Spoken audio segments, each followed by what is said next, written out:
Come in. Welcome. I'm E.G. Marshall. Once upon a time, and not so long ago, the family was the backbone, the continuity of life, mainly the continuity. And with woman only recently elevated from Mrs. to Ms., the family began with a sire and ended with a scion. Unfair, unreasonable, ridiculous, of course, right out of the Middle Ages. But the habit persisted through the Victorians. This tale falls midway between a story of a man's fall to the consuming fires of eternal hell, and it begins appropriately enough with a roaring, crackling fire. Our mystery drama, The Dice of Doom, was written especially for the Mystery Theater by Ian Martin and stars Michael Wager. It is sponsored in part by Anheuser-Busch Incorporated, Brewers of Budweiser, and Buick Motor Division. I'll be back shortly with Act One.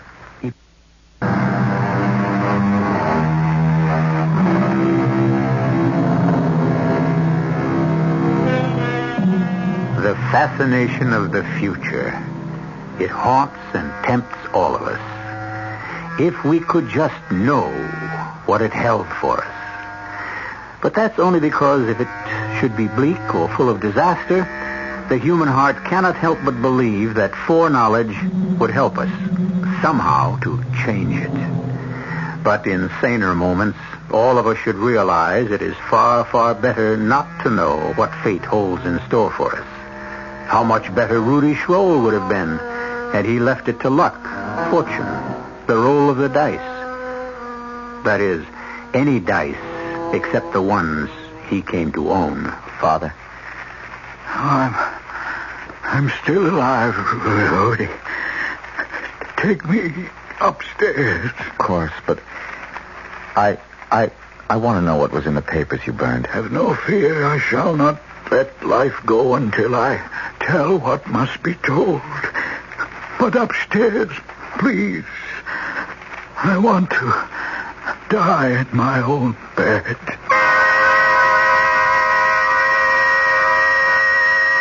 I picked him up in my arms. So frail and wasted, he seemed lighter than a child. Carrying him up the stairs, my mind was racing backward through all our life together. Fondly, happily. Sadly, now that he was to die. But as strong as any feeling possessing me at the moment was curiosity. Curiosity aroused because coming home unexpectedly a few nights before, I had found my father hurriedly stuffing a sheaf of yellowed manuscripts into a safe I never knew existed. Behind a portrait of the reputed black sheep of the family, my great-great-great-grandfather Helga Schroll. As I laid my father on his great bed beneath the pleated tester, he answered my question. The manuscripts you saw me putting away the other night, the ones I burned this evening, were written by your ancestor Helgar. They were a history of this. Oh, Father, let me go for the doctor. No, son. I'm beyond any mortal help now. I was going to say the history of our predestination. And it has all turned out just as Helga wrote in those pages so long ago. And what can have been so terrible? We've been an exceptionally rich and lucky family. Long-lived. Even you, Father, outlived my mother and all my long, sad list of older sisters. I have no time to dwell on others. My own time is too short. And yours? You mean my time is also short? No, that I cannot tell you. Only that you are the last of the Scrolls.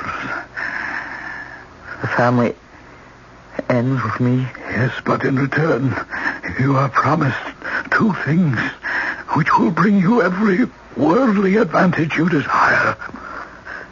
What? They were not named. I've only wanted to protect you. Protect me from what? The one to whom your great-great-grandfather sold all of us to... Oh, who else but the... No, I will not come, Father. I didn't ask to. Father.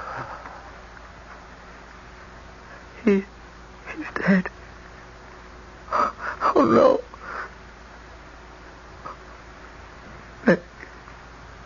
May God receive you into heaven as you deserve.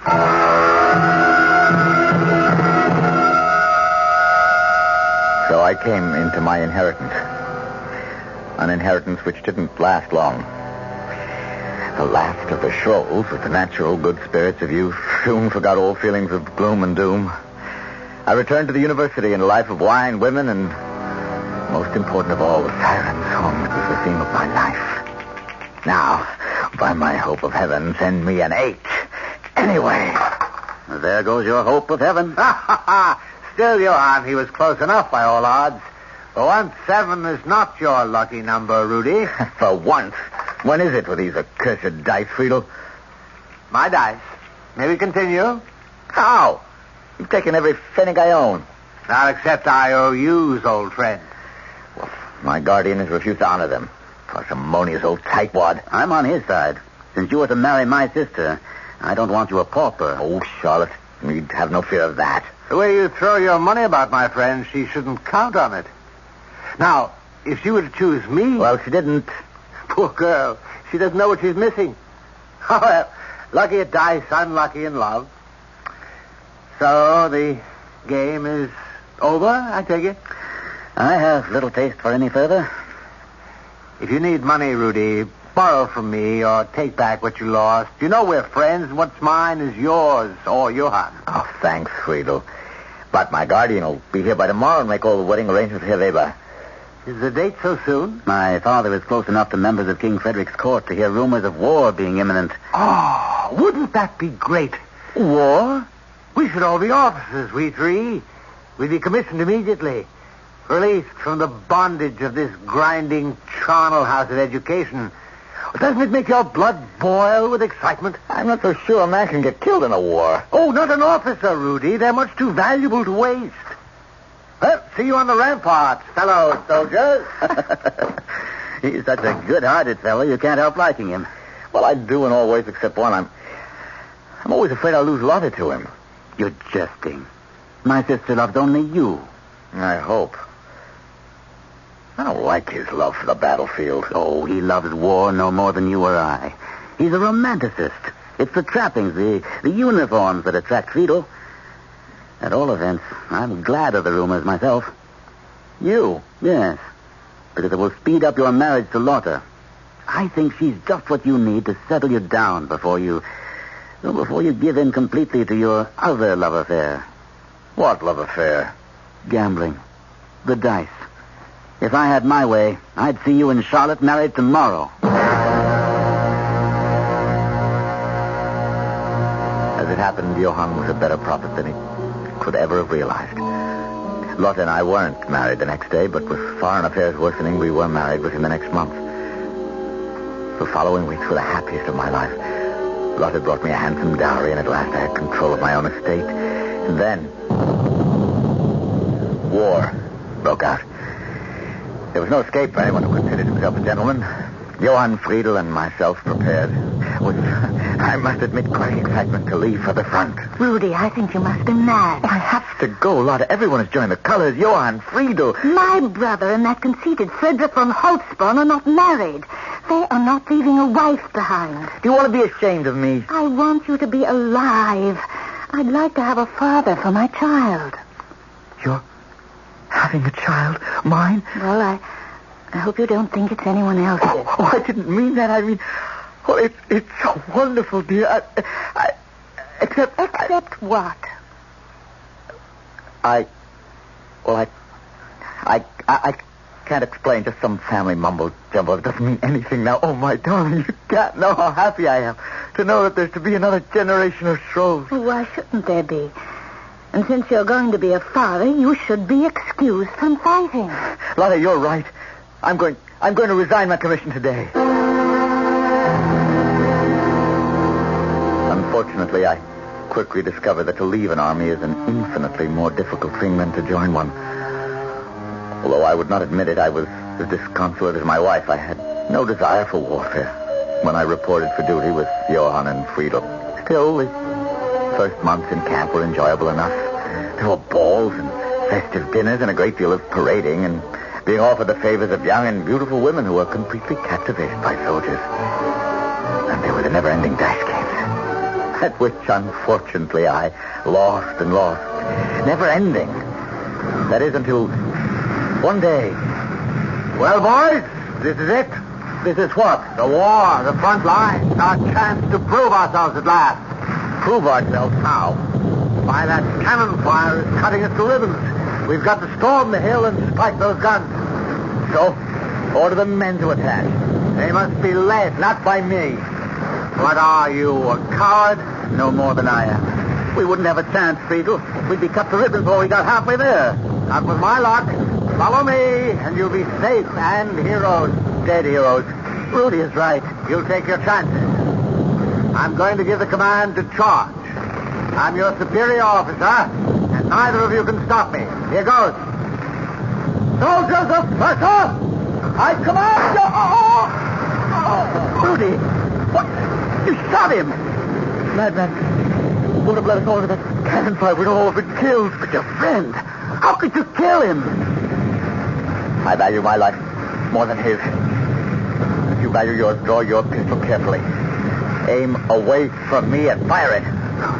Why? If you don't, I'll kill you too. As you will. Here comes the colonel. Remember, your pistol has been fired too, so I swear you said three shots at Friedel. If luck will get away with it.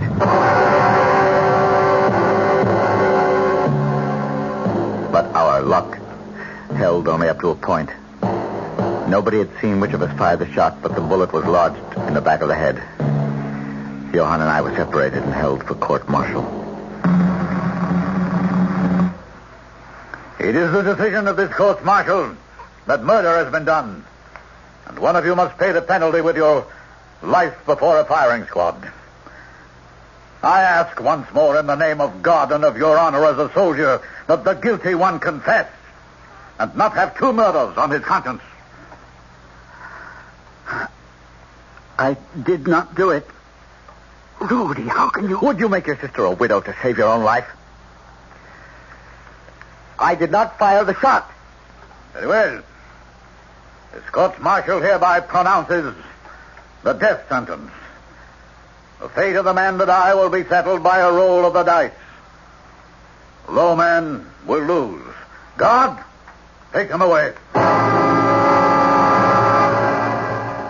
All that night I wrestled with my conscience. What little I had left. By morning I was almost ready to confess. Even the family prophecy was against me. With my child in Lotte's womb, I could not be the last of the Scrolls. So what hope had I for the promise of the two things that were to bring me every worldly advantage I could desire? I will leave you alone with Lieutenant Schroll, Father. Perhaps you will have more luck in inducing him to confess than you had with Lieutenant Brandt. Well, my son, do you wish to confess? Father, Friedel. You're no priest. You're Friedel.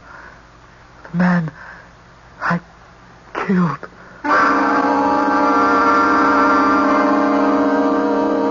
True enough. As the friar pushed back his cowl, his face seemed to be that of the murdered man. Was this some trick of Rudy's tortured conscience? Had Friedel somehow not died?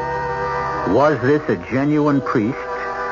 Or if he was not, who else could he be? And what control had he over Rudy's future? I'll return shortly with Act 2.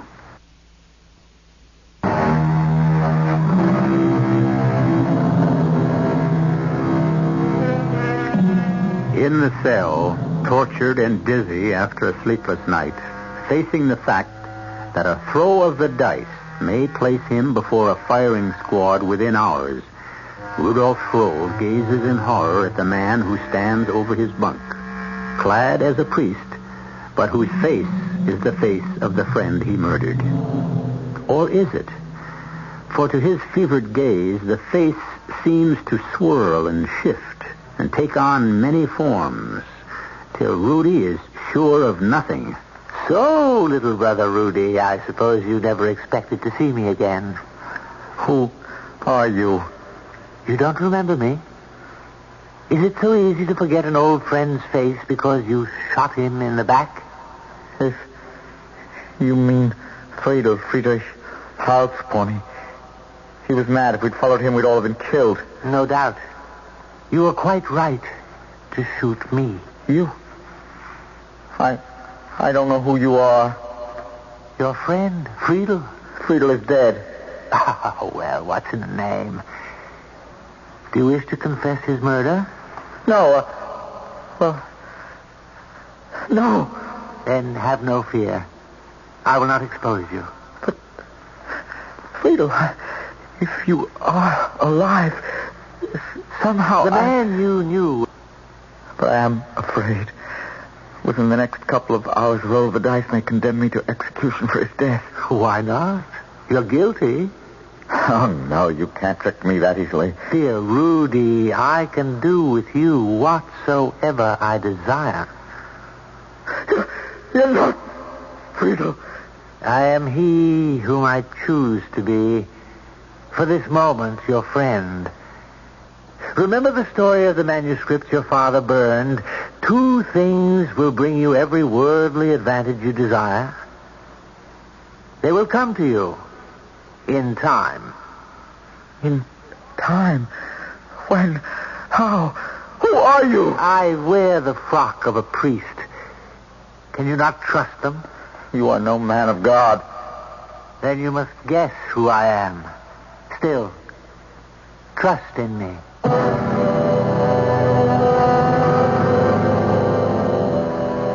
I dared not admit to myself who my strange visitor was. I was numb by fear. And before I knew it, I was led from my cell to the place of execution. A large and expectant crowd lined the route and followed me to where a sandhill had been built for the execution. It was there I met Johann. Rudy, you still will not confess. What about your sister Lotte? Drummer, bring your drum. Lieutenant Drum, yours is the first roll. Here are the dice. Throw them on the drumhead. May God defend me. Double sixes. God heard my prayer. Well, do you wish to roll, Lieutenant? If I match it, what then? We'll roll again. Give me the dice. One of the dice. It broke in 2. Yes, there's no reading the number. Has anyone else a pair of dice? If you please, Your Honor, a poor peddler, but I have dice for sale. The army does not have to buy. I commandeer 1 pair of dice from you. Give them to this man. Now, throw. Yes, my colonel. Double sixes. Then we must throw again. You first, Lieutenant Brandt. I cannot ask God to defend me again. He has not treated you kindly. A 2 and a 1. Scholl? Yes. So 6s again. So be it. Take Brandt and bind his eyes. Make ready for the execution. Your dice, peddler. No, my friend. Yours. The 2 things that can bring you every earthly advantage you desire, as they have already. You're no peddler. You're... What? Friedel, the priest? Or... Shh. Mention no names. I'm your benefactor, so long as my pact with you exists. Listen. Ready? Aim! Fire! But for me and those dice, that might have been you. Keep them. They will roll for you what you wish, win or lose, until your time is up.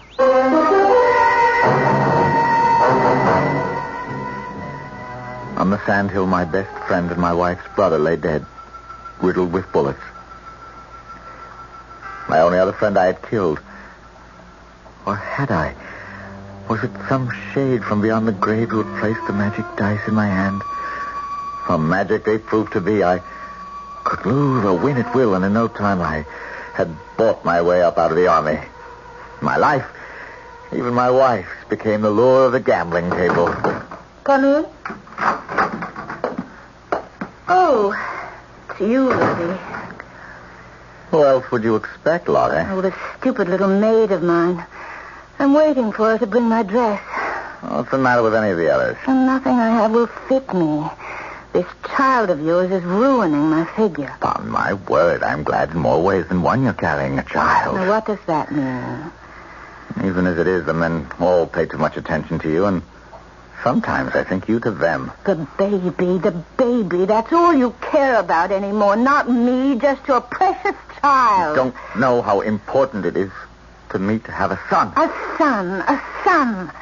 My body is just a machine to manufacture your son and heir. So help me God, if for no other reason than just to spite you, I pray night and day for a daughter. If I produced a lowly female child, wouldn't there be the devil to pay? In any case, there will be the devil to pay, my friend. Rudy. What? Are you all right? Why do you ask? Well, you suddenly went as white as a sheet and stood there as though you were listening to someone else or something inside you. It was nothing. Well, I didn't mean to tease you about our child. If you're angry about that... I'm not angry. Oh, that'll be Elsa with my dress. Now, are you going to take me gaming tonight? Tonight? All right, but afterwards, I'll meet you downstairs in the library.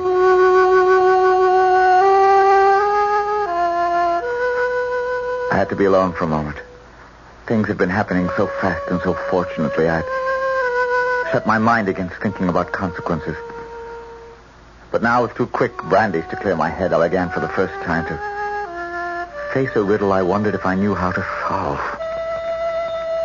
As the last of the long line of Shroves, fame, money, and love are my share, except how the devil to keep them if my wife bears my son and my heir.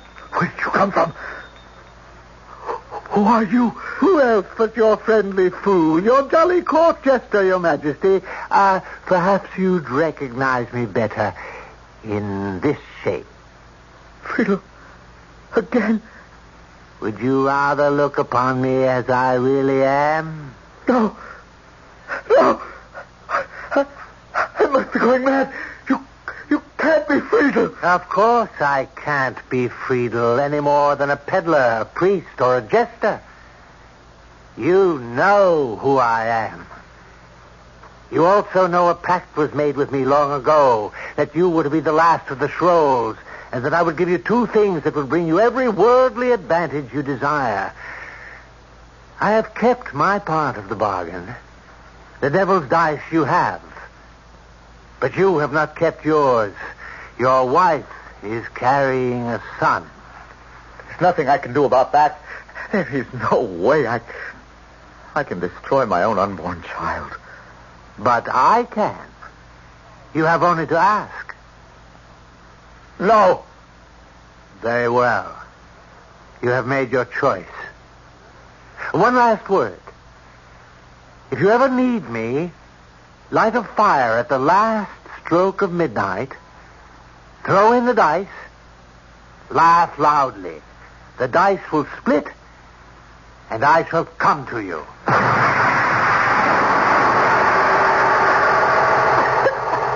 In heaven's name, Rudy, what are you trying to do? Set the house on fire? The smoke is as thick as a blanket. What need have we of a fire if we're going out?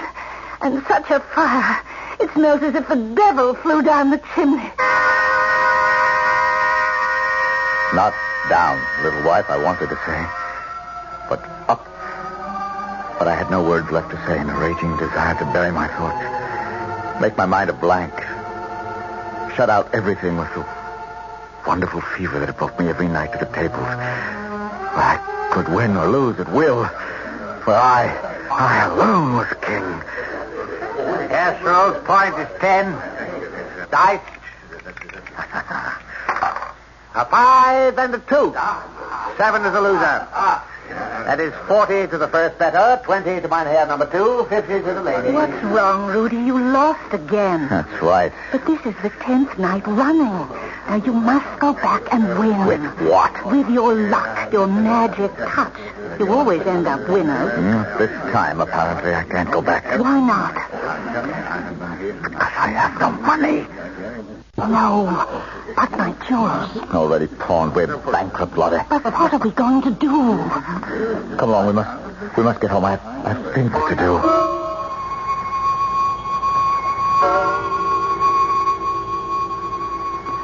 I put a sleeping powder in Lotte's evening draught that night. And I built a fire, striking the first match at the last stroke of 12. Then as the fire caught, I threw in the dice and laughed. A wild, hysterical laugh with a life of its own that shook me from scalp to the soles of my feet. A laugh that became a sob. At the last moment, I tried to reach for the dice and draw them back before it was too late.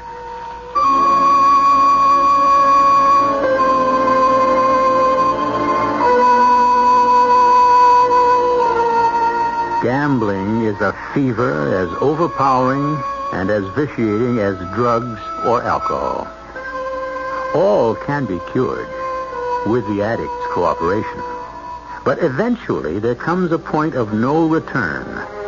The point Rudy has reached now. Will he pass it, or is it still not too late?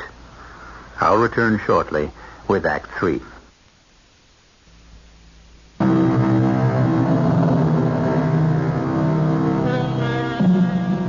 Rudolf Schroll stands before the fire he has just lit, his hand extending to pick up the dice from the flames. But in the very act of reaching, he draws back.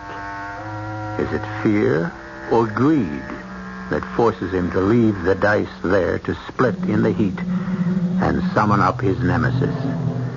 Is he committed to take another step on the road to eternal hell? It's too late. The dice have cracked.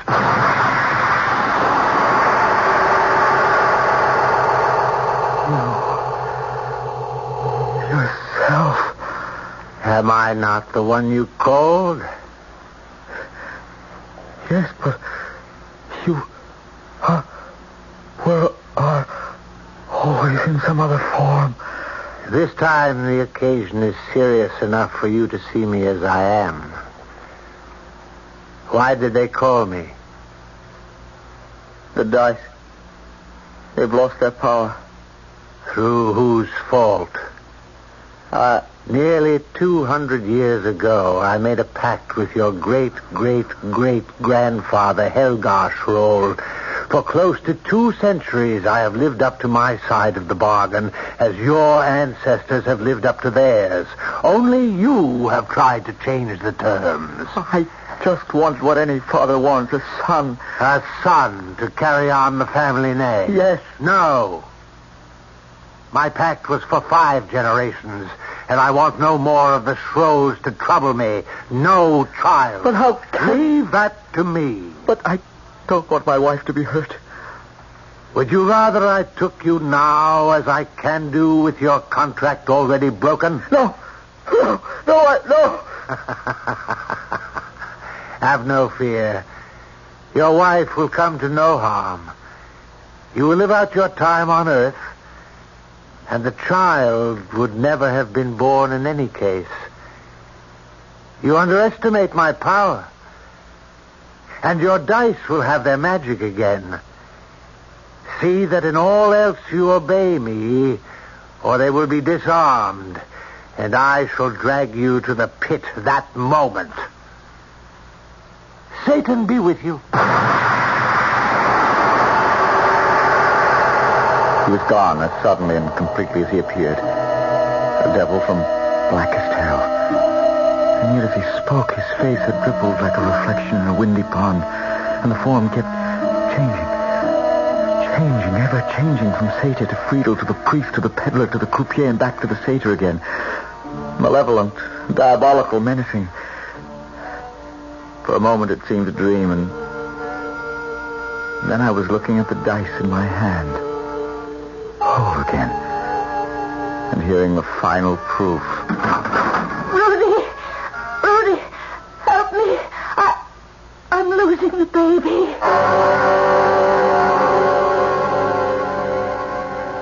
It took a little while to raise enough to get started again. But once I had a stake, I was merciless. When I cleaned out everyone's pocket in one town, I'd move on to the next. We lived up to every magnificent penny I made. Our parties were legendary, haunted by every profligate in Europe, stained by every sin in the lexicon. Lotte failed to recover her figure. Wine and brandy the culprits now. The Baron von Schrollhausen, as I called myself, was much too rich to be unattractive. No matter what my excesses. And so at last we came to the Riviera in France to run up against my most formidable rival in the game of chance. Who is that perfectly gorgeous man at the baccarat table? That, my pet, is the Comte de Mauvrais, the second most important gamester in Europe. Oh, some say the first. That's a matter we'll settle someday. Is that the Comtesse by his side? It is. And she is beautiful. She's a painted hussy, that's all.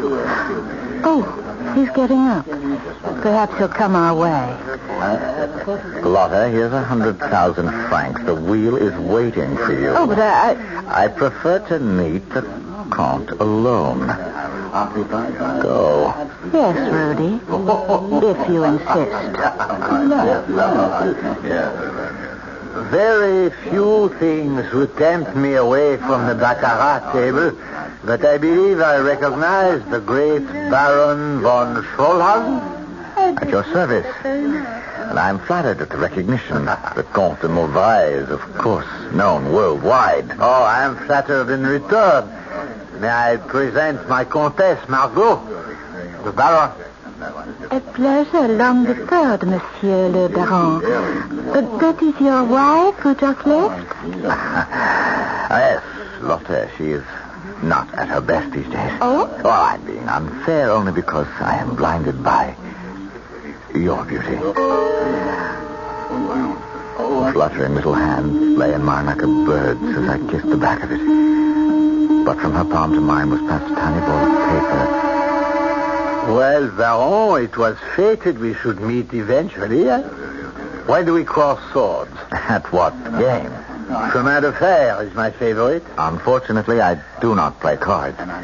Only the dice. Then, since I am challenger, choice of weapons. When do we begin? Since you select my game, the time should be named by you. Tonight I'm committed to Chemin de Fer. Tomorrow I must leave for business in Marseille. Shall we say 1 week from tonight? Accepted. In the meanwhile, bonne chance at our tables, but save your best for me, eh? Now, if you would excuse me, I must return to my game. And you, monsieur, must take me and introduce me to your baroness. May I suggest a glass of champagne? Oh, what a delightful idea. Especially since they are serving on the other side of the casino. Especially. It will give you a chance to glance at the billet doux past you, unobserved by either of our spouses. I must admit it has been burning a hole in my hand. So I shall read it as we stroll. Unobserved. Except by you. That is nothing to be afraid of, since I wrote it. You. The pavilion.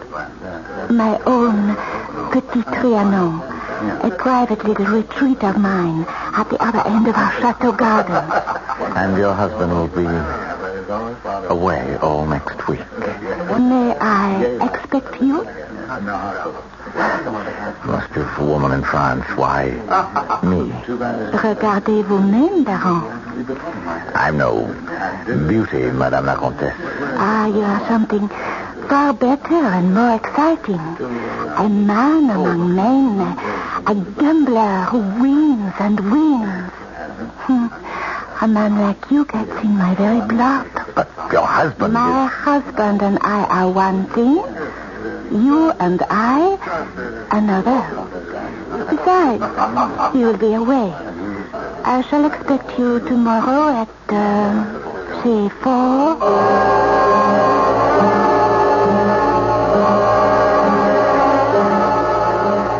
You are marvelous. Everything I expected of you. My lover, my strong one. What is your strength? My strength is your desire for me. Then meet me again. Tomorrow. Here. Same time. The same magic hour.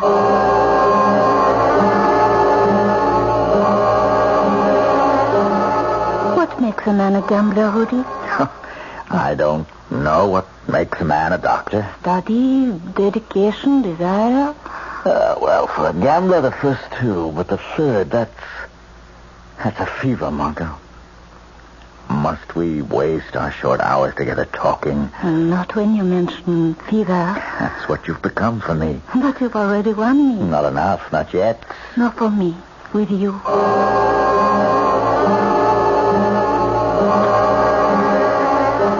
What I really meant yesterday, I suppose, was what makes a man a winner? What makes your husband one? That's simple. He's rich enough to be able to play long enough till the odds have to tilt his way. What happens to us when he comes home? Do you go back to him? I am a very selfish woman, Rudy. I love my pleasures and my comforts. And you. Then if I promise you I will win the game, do I also win you? Oh, you'll never beat Lecomte.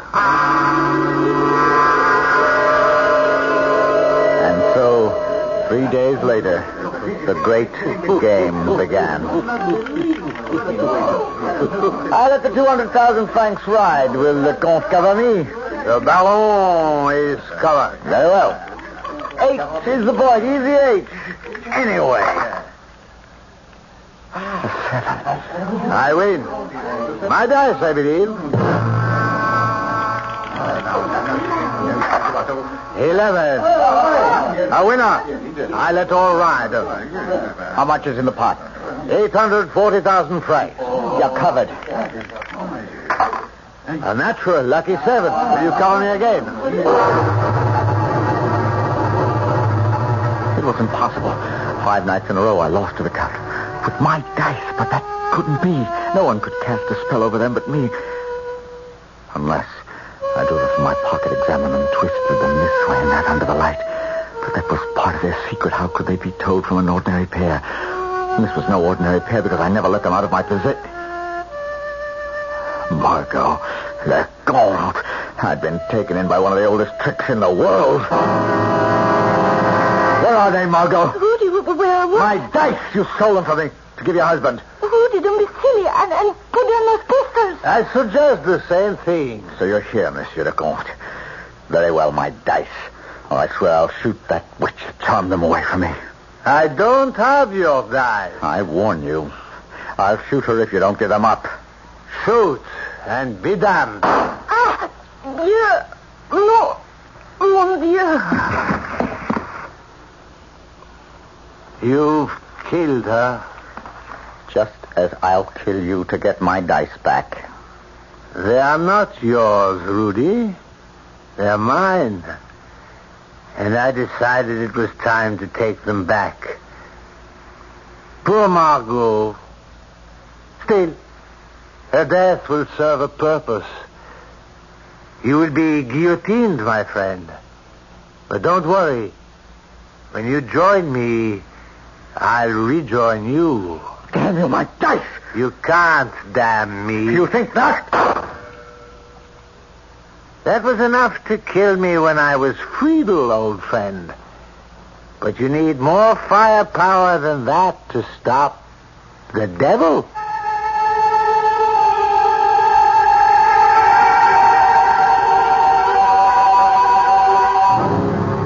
There was some disagreement among the judges at the trial as to whether Rudolf Schroll should be guillotined or sent to a madhouse.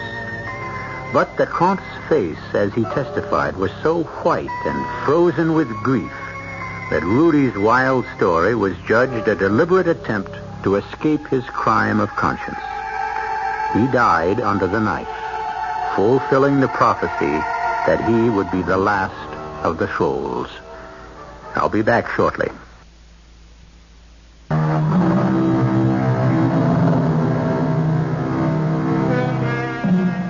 As for the dice themselves, no one knows what happened to them. There have been stories since of winning pairs that make fortunes for their owners. It's doubtful, with so many professional mechanics in the field these days, the devil would bother with dice. He has so many more fruitful opportunities as the world turns today.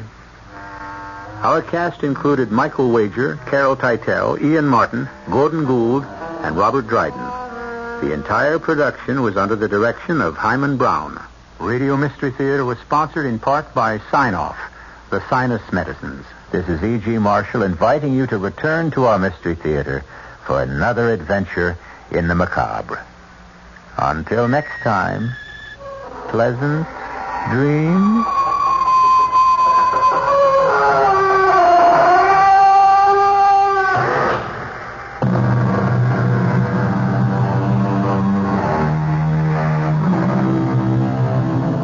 Tonight's WR Mystery Theater was brought to you in part by ShopRite Supermarkets, where you get a lot more for a little less, and by Suburban Savings, with offices throughout New Jersey. The preceding program was furnished by the Columbia Broadcasting System.